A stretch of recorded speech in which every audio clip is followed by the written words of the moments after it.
viewers, welcome to the Joy of Learning. In today's broadcast, we'll be focused on the Montessori philosophy of teaching in the math area of our classroom. Once again, we are in Children's House, Casa dei Bambini in Italian, or what we call kindergarten, House of the Children. Dr. Maria Montessori is the pioneer of this wonderful philosophy. She was one of the first female doctors in Italy at the time. And her conquest to be the first female doctor led her to many controversial aspects of her life. But she persevered, and today she's revered as one of the renowned educators in the world. There are Montessori schools in every part of the world. The philosophy of Montessori simply says that children learn with their five senses. That's simply what Montessori means. Children learn in a three-dimensional way using all five senses. Today's lesson, I would like to focus on all five senses, and you will see how math is taught in a three-dimensional way. If you remember from last week's broadcast, we focused on the qualities of a lesson that promotes the child's internal learning mechanisms that help them learn. There are five senses that's incorporated into the Montessori philosophy of teaching: the sense of sight, the sense of hearing, the sense of smell, the sense of taste, and the sense of touch. These senses promote the child's internal mechanism, and they learn at their best. There are Montessori schools throughout the world, and there is one here in Monrovia, Liberia, St. Croix town, called the Joy of Learning Montessori Institute. In today's broadcast, we will focus on the concept of math as taught using the five senses. If you recall from last week's broadcast, we focused on the qualities of a lesson that incorporates learning. And I can recap for you. If you remember, you can join me. The first quality of a good lesson is the aesthetics. It has to be aesthetically pleasing to the child and to the teacher. The second quality of a good lesson is focus on what the material is made of. It has to be made of natural, beautiful material, quality material. The third quality of a good lesson says that it has to be interesting and engaging, not boring or dull. The fourth quality of a good lesson says that that particular concept has to be taught in isolation. That material is made for a specific concept. The next quality is that it has to be developmentally appropriate for the child. The next quality is that that material has to be self-correcting. And finally, that material has to be sequential in order, from easy to difficult. Otherwise, the challenge will not be there. So join me once again as we visit Children's House in the math area where they'll be learning addition. Come with me.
We're in the math area, and once again, we have Miss Latricia with us, with a small group of children. This child is doing what we call the number and red rods. Numbers and counters. So she's learning to count using quantity and the name of the number. The naming number is 1 and the quantity is 1. So she's associating quantity with the number. So she's 4 years old, and she can not only tell you or name the numbers, but she has to know the quantity of each number. This child is focusing on addition using the stamp, what we call the stamp game. And she's using addition using place value. Green represents the ones place, blue the tens place, red hundreds place, and green thousands place. So she's looking at the place value on this end, and she's doing 5 thousands, 4 the thousands place, 4 in the hundreds place, 1, 2, 3, 4.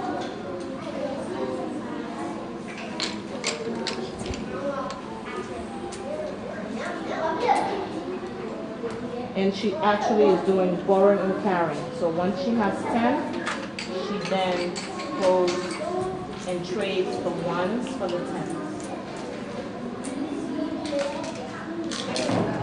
This is called a stamp game material. And she gets her tens in that place.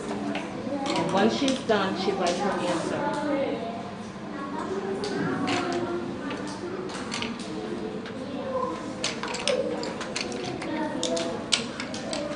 So that's 8 in the tens place.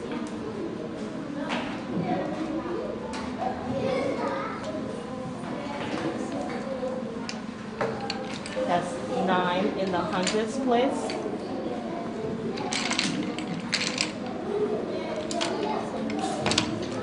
And 9 in the thousands place. And she's going to repeat the next, so we'll just watch and follow along.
Hundreds,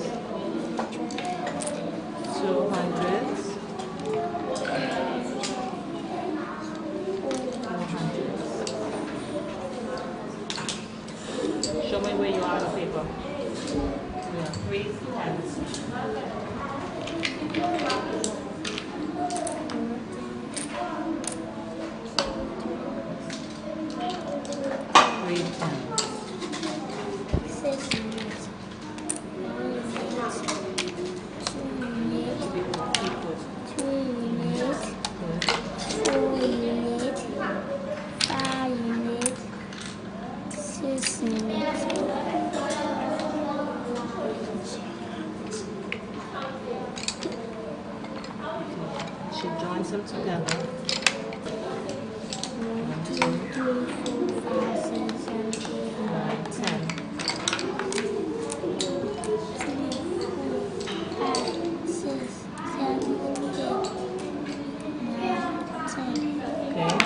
trade that for the tens.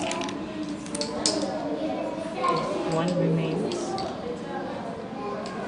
Good. 10. Good.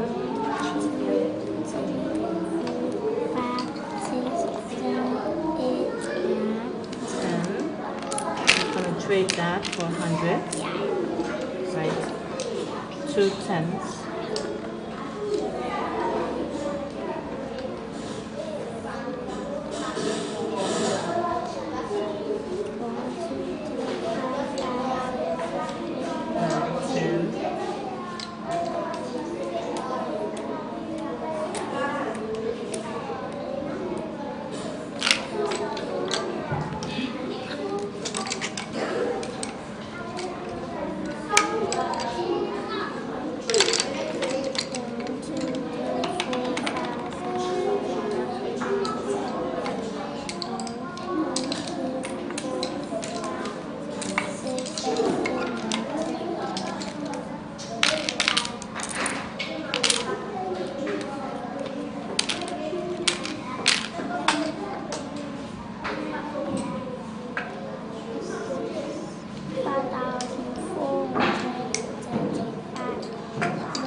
But when she traded, she didn't add.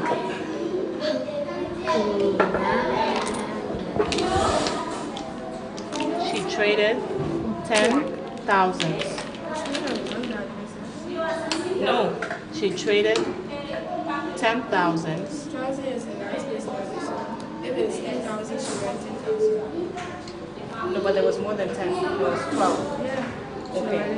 Yeah, so 12,000.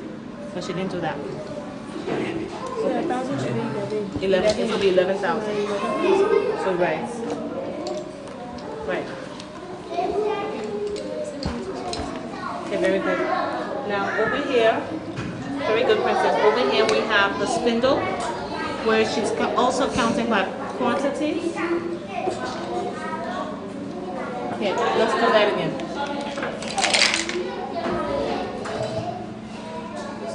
So she's in the ninth, counting by 9. Yeah.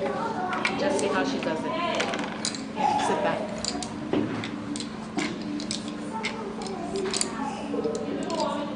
You have to come here to see the numbers. And then so she's bundling up her quantities.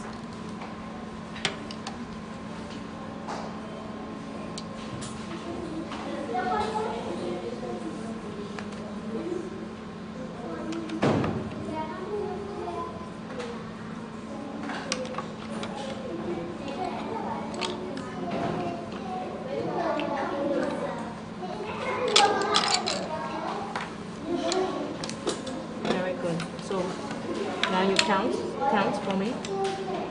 7, 1, 2, 3, 4, 5, 6, 7, 8, 9. Very good. And the gentleman over there, he is doing the bead material.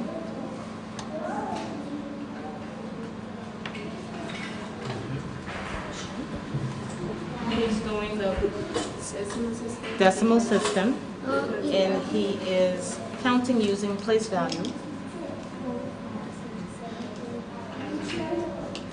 So he's adding using the bead material. So where the stamp game is limited to 10,000, the bead material goes to 100,000. Stays in 1,000. Oh, they are the same. Okay, yes, they are the same. So this child is adding using place value. So he's adding 4,573 to 7,662. And he is counting using quantities. So this is the 1,000. So he has 7,000 plus 4,000. In the 500s place, we use the 100 bar And so he's going to count 500 bars and 600 bars. The tens place, he's using the bead material for tens. So he's going to have 7 tens and 6 tens. In the ones place, he's using the beads. He's going to have 3 and 2 in the beads place, in the units place. So did you complete the thousands? So you haven't yet. So you added, so he's added 2, 4, 8, 9, 10, 11. So that's 4 plus 7 is 11. He's now adding 5 and 6. Okay, so you're trading for 1,000. Okay. Good. Did you finish the tens place? Okay. And now what's your answer? So you have 5 units. 1, 2, 3, 4, 5. Good. 3 tens because you traded to the hundreds.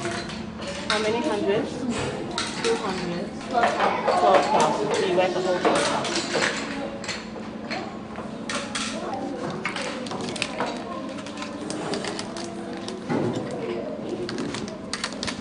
Give me the hundreds.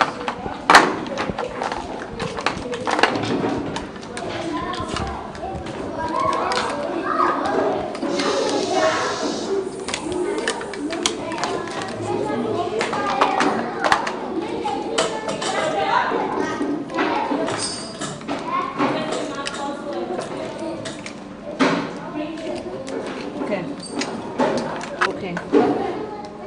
So let's read. We have 3,254. So we're going to do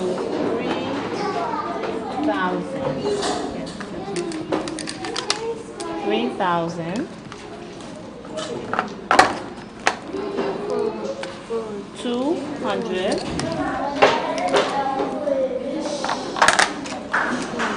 50.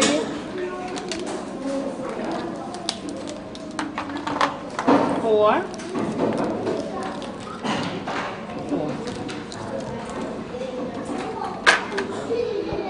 And what's the next one?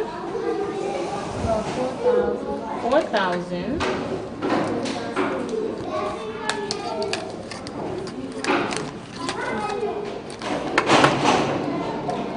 Yep. 800.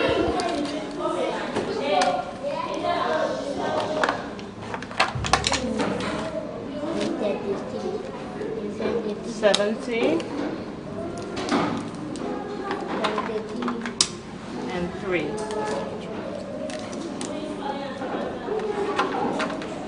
Okay, so what do we do next? Put 3, tell me with using your words. Put 3 in the thousands place, right? Okay. What else? Put 2 in the hundreds place. What do we do? Put 5 in the tens place.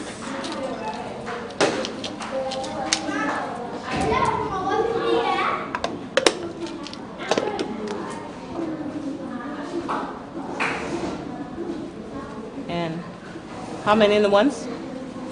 4. Good.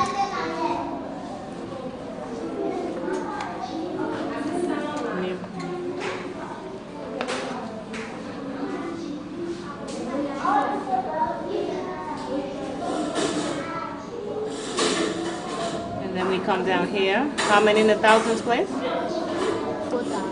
1,000, 2,000, 3,000, 4,000. How many hundreds? 800. 100, 200, 300, 400, 500, 600, 700, 800. How many tens? 70. 110, 2 tens, 3 tens, 4 tens, 5 tens, 6 tens, 7 tens. And how many units?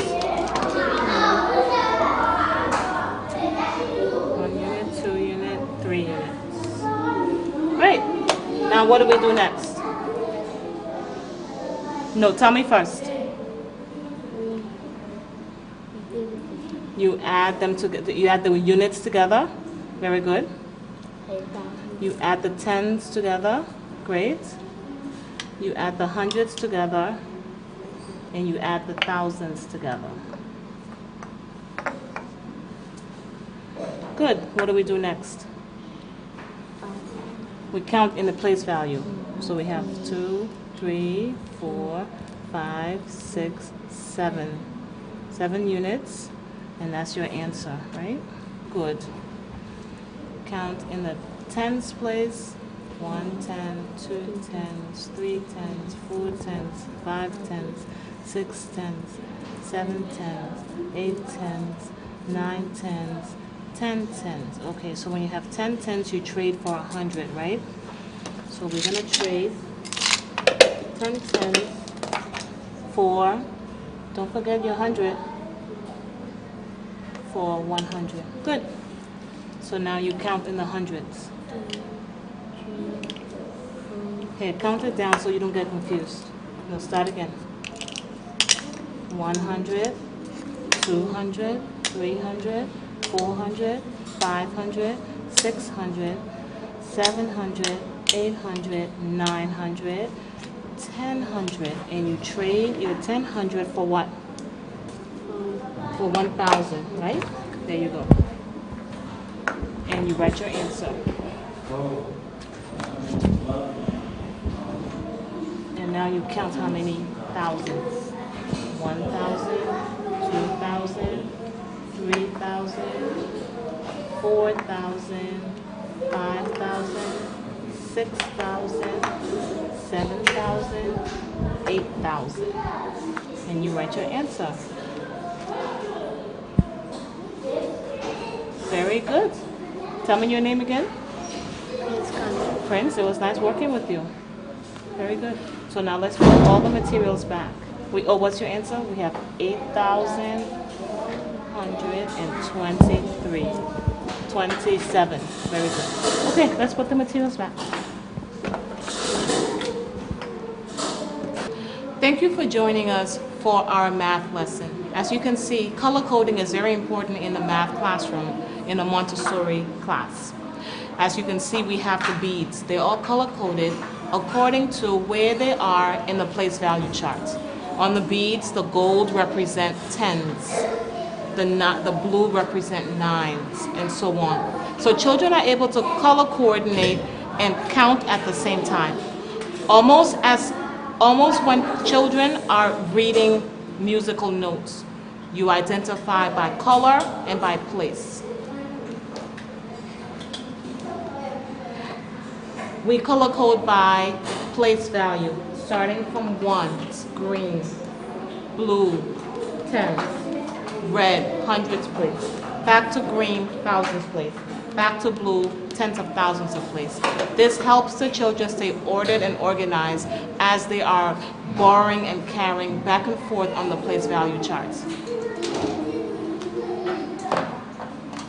The curriculum binder helps the teachers to stay focused on their lesson. Every lesson that you saw displayed here is also in the curriculum binder. The curriculum binder instructs the teachers on how to present their lessons, and it gives a picture of how each lesson is to be conducted and performed. You saw the bead material being used in the thousands place, the 100 boards, the 10 beads, the 1 units. And this is the structure of how the lesson is supposed to look. The teacher then is taught the purpose, what materials are necessary, and the presentation of that lesson. So this binder is what the teacher uses to properly instruct, using all the qualities that a lesson is supposed to incorporate in order for the children to be at their best. So once again, this is Mrs. Dunn from the Joy of Learning Montessori Institute, concluding this program, today's program, where we saw math at work. I would also like to point out that you saw less teacher-directed activities and more student-oriented activities in the math classroom. And that is what the philosophy is all about. It's about children learning using their 5 senses, learning independently, learning with a peer, or even learning with a teacher in a small group. Thank you for joining us, and goodbye for now. See you next time.